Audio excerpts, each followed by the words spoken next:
ఏ దేశానికి చెందిన చారిత్రక వార్తాపత్రికల ఫ్రెంచాకు ప్రతిష్టాత్మక 2025 యునెస్కో గిలెర్మో కానో ప్రపంచ ప్రెస్ ఫ్రీడమ్ అవార్డు లభించింది.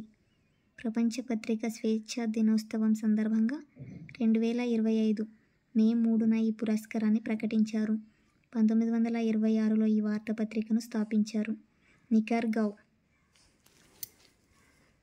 ప్రపంచవ్యాప్తంగా అంతర్జాతీయ మాతృ దినోత్సవాన్ని ఏటా ఎప్పుడు నిర్వహిస్తారు? మే 2వ ఆదివారం. అమెరికాలోని పశ్చిమ వర్జీనియా రాష్ట్రానికి చెందిన అన్నా జర్విస్ తన దివంగత తల్లి గౌరవార్థం 1908లో మొదటిసారిగా ఈ దినోత్సవాన్ని నిర్వహించారు. 1914లో అమెరికా అధ్యక్షుడు వుడ్రో విల్సన్ మే నెల 2వ ఆదివారాన్ని మదర్స్ డేగా ప్రకటించారు. United nations forum on forests UNFF 20వ సమావేశాన్ని ఇటీవల ఎక్కడ నిర్వహించారు?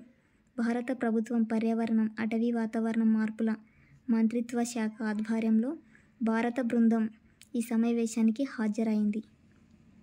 Answer New York.